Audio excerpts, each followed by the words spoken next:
எனக்கு விழுந்துச்சுதான். எனக்கு 300 சொச்சம் விழுந்துச்சு.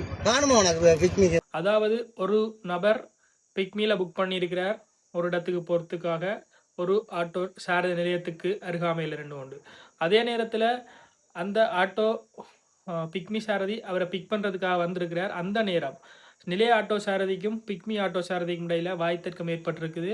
உனக்கு அதுல ஆட்டோ நிக்க தெரியலையா? உனக்கு தெரியுது. அப்புறம் சீலன் அப்ப நாங்க புடுங்க அனுப்புறாங்க. அண்ணா எனக்கு பிக்மி போட்டாங்கண்ணா, எனக்கு பிக்மி போட்டாங்க, நான் வந்து ஏத்துறேன்.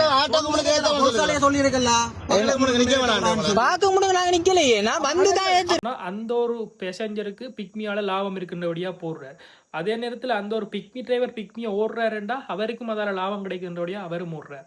இதுல நிலைய ஆட்டோ சாரதிகளுக்கு என்ன பிரச்சனைன்றது பலருக்கும் தெரியல. அவர்களுக்கு மட்டும் எவ்வாறு பிக்மி ஓடுவதில் நட்டம் வருதுன்னு தெரியல.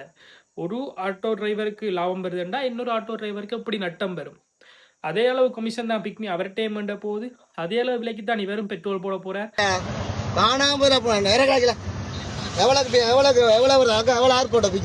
பிக்மி கொம்பனியால தான் போட்டாங்க, அந்த இதால தான் போட்டாங்க, கொட்டலால. இதுல வச்சு ஏத்தலாது பாக்காட்டல ஏத்து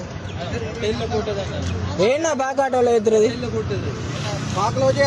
ஸோ இதில் வந்துட்டு நிறைய நிலைய ஆட்டோ சாரதிகள் அதிக பணத்தை பெறுவதற்காக மட்டுமே இவ்வாறான கீழ்த்தரமான வேலைகளில் இறங்கி கொண்டிருக்கின்றனர்.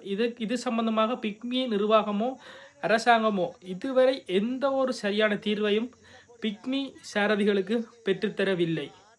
ஆட்டோ தான் வரும், நான் ஆட்டோ தான் திருப்பி கிடைக்காத போ, இனி ஏத்தாது அவ்வளவுதான் போ. ஆட்டோ மாங்காய் போடுவோம் அனுப்பிடுவோம். அண்ணா அது அவங்க உங்கள்கிட்ட வந்து கேட்கலையா? போக சொல்றேன், போக வேண்டாம். உங்கள்கிட்ட வந்து கேட்கலையா? அவங்க எங்களுக்கு தானே போடுறாங்க, பேருந்து நாங்க என்ன செய்யறது? அப்ப நீங்க கஸ்டமரோட தான் கதைக்கணும், நீங்க எங்களோட கட்சி வேலை இல்லைன்னா